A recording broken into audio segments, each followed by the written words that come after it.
Bonjour à tous. Peut-on acheter un flash chinois? Est-ce un achat sérieux? Est-ce que ça vaut le coup? Et comment choisir parmi toutes les marques et tous les modèles disponibles? Je commence effectivement à avoir quelques questions sur le sujet. Car oui, les prix de ces flashs s'étalent de 30 à 170 € et la tentation est grande. Mais en regardant d'un peu plus près, les modèles chinois évoluent très vite et ce n'est pas toujours facile de s'y retrouver. Alors je vous parlerai essentiellement de la marque Godox, que je connais bien, mais le questionnement pour les autres marques sera exactement le même. Donc voici mon guide pour choisir au mieux son flash chinois. Tout d'abord, la puissance. Comment se repérer grâce au nombre guide? Le HSS, qu'est-ce que c'est? En ai-je besoin? Le sans fil? Alors là, beaucoup de gens vont se dire, mais quel intérêt? Car le flash se clipse sur le sabot de l'appareil. Et c'est là pour moi la principale erreur du photographe débutant. Mettre un flash dans le sabot du boîtier est le dernier endroit où il faut le mettre, sauf à s'en servir éventuellement comme flash rebond sur un plafond. Donc le sans fil est la ligne rouge de mon choix. Pas de sans fil égale pas de flash déporté, égale une image toute plate, sans ombre et sans vie. Donc si vous voulez pousser vos photos au niveau supérieur, il faudra envisager là le sans fil pour pouvoir déporter votre flash. Le sans fil permet en plus deux choses. Premièrement, de déclencher à distance son flash, mais aussi de le piloter, de le régler. Ensuite, nous aborderons la fonction TTL, ou ETTL, ou ITTL en fonction des marques, qui est un dosage automatique du flash, piloté par votre appareil. Mais vous allez le voir, lorsque l'on peut avoir du TTL en flash déporté, cela peut devenir vraiment intéressant. Enfin, nous parlerons de l'autonomie, qui est un point également crucial si vous souhaitez faire des reportages de type mariage ou des réunions familiales, ou autre couverture avec plusieurs centaines de photos à la clé. Enfin, vous devez garder à l'esprit la fonction auto-zoom, pas forcément présente sur tous les modèles. Par exemple, si je fais varier mon zoom optique 24-70, le flash va également recevoir l'information et adapter automatiquement l'angle de diffusion du flash. Ceci par le biais d'un système motorisé. Premier point donc, le plus facile, la puissance. Elle se calcule en nombre guide. C'est la portée du flash en mètres avec un objectif qui ouvre en théorie à f1, à 100 ISO.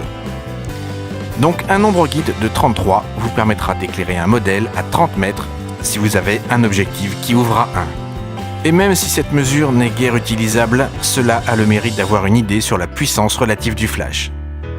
Alors, comme je l'ai dit, je parlerai essentiellement de la marque Godox, tout d'abord parce que je la connais bien, et que leur gamme est très fournie et que les évolutions sont nombreuses. Cela va ainsi vous donner des points de vigilance à avoir lorsque vous allez faire votre choix, et ce, quelle que soit la marque. Le modèle le plus simple que l'on trouve à partir de 32 € a un nombre guide de 33. C'est le flash le plus basique, c'est un choix à faire uniquement si vous êtes bloqué par votre budget. C'est le flash classique à l'ancienne. Ensuite, nous avons le TT350 qui a un nombre guide de 35. Ce n'est pas beaucoup plus élevé, mais ce flash est ultra compact, tient dans la main et peut avoir un intérêt pour voyager léger. Le TT680, c'est également une vieille génération de flash, mais son nombre guide est de 58, presque 2 fois plus puissant donc. Et enfin, nous avons les deux fleurons de la marque. Pour les flashs Cobra, car Godox ne fait pas que ce genre de flash, il s'agit de la série Ving avec les V850 et V860. Deux flashs qui dépassent les 100 €, mais nous verrons pourquoi ils les valent. Et le nombre guide est de 60, ce qui permet de compenser la lumière du soleil à distance raisonnable, par exemple.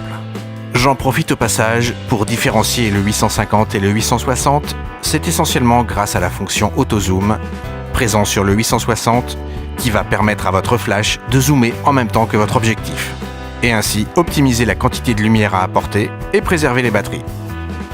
Donc vous le voyez, les prix s'échelonnent de 30 à 170 €, et la puissance n'explique pas la différence de prix. Mais nous restons toujours bien loin des tarifs des flashs de marque. Alors abordons la partie sans fil, car si c'est la partie la plus indispensable pour moi, c'est aussi la partie la plus compliquée. Et c'est là que l'on peut faire de mauvais choix si on ne fait pas attention. Godox, comme d'autres marques, utilise deux protocoles de communication. Un système ancien, encore utilisé il y a 2-3 ans, à 433 MHz. Donc on trouve encore largement cet émetteur entre 15 et 20 €. C'est entre parenthèses celui que je possède, ce qui m'a permis d'en acheter deux. Un demeure sur l'appareil photo, en déclencheur, et un à la main pour pouvoir faire les réglages sur le plateau. Et enfin, une nouvelle génération à 2,4 GHz, plus rapide et transportant beaucoup plus d'informations. Vous avez donc le modèle XT16 qui ressemble très fort à son parent, attention à ne pas les confondre à l'achat, et le XT32 qui possède un écran plus large. Ces 3 déclencheurs permettent de régler en manuel la puissance de différents flashs, ceux sur 16 groupes et une vingtaine ou trentaine de canaux en fonction des modèles. C'est une fonctionnalité vraiment très intéressante. Enfin, toujours dans l'innovation, les émetteurs X1 et X Pro, qui permettent de piloter et de déclencher comme les autres, mais vont travailler en ITTL avec vos flashs déportés. Plus besoin de les avoir scotchés sur votre boîtier, vous posez votre flash où vous voulez, et le TTL fonctionne quand même. Donc si vous êtes fan de TTL ou que le mode flash manuel vous fait peur, cette option a largement du sens. L'avantage aussi est que vous pouvez évoluer. Tous les émetteurs Godox et flash Godox de la série 2,4 GHz sont compatibles entre eux. Donc je le répète, ce n'est valable que pour le matériel Godox. Les Yongnuo, qui sont aussi en 2,4 GHz, ne sont pas compatibles avec cette marque. Chaque marque développe son propre protocole. Donc vous pouvez très bien commencer par acheter un XT16 pour commencer et acheter par la suite un X1 ou un X Pro.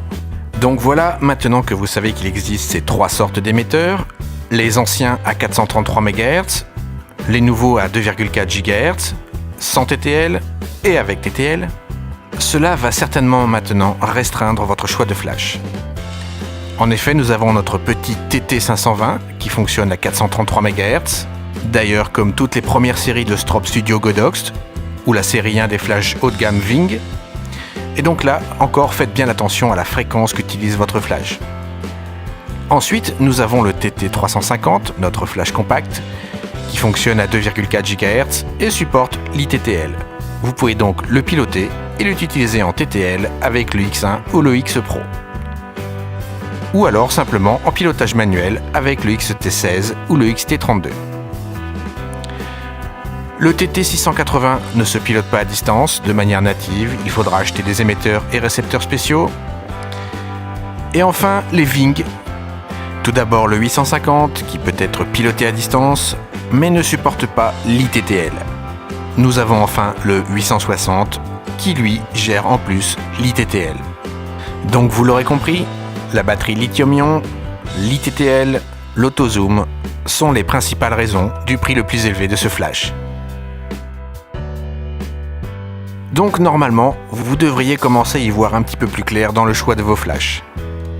Et l'intérêt que je porte à la marque Godox vient essentiellement du fait que je peux piloter et déclencher mes strobes et mes flash Cobra avec le même matériel. Je n'ai qu'un seul déclencheur et je peux mixer les strobes avec mes flash Cobra sans aucune difficulté. Cela rend ces flash Cobra encore plus polyvalents et donc vous pourrez mixer n'importe quel appareil de la marque Godox dans la mesure où ils sont sur la même plage de fréquence. Je vous montre ici un exemple réalisé avec un flash Cobra qui me sert en éclairage d'ambiance avec une petite gélatine bleue et un Strobe Studio pour éclairer le verre. Point suivant, l'autonomie. C'est primordial si vous faites des reportages de type mariage et si vous avez déjà galéré avec des piles rechargeables, j'ai certainement une solution à vos problèmes. Ces chiffres sont indicatifs car ils sont fournis par la marque.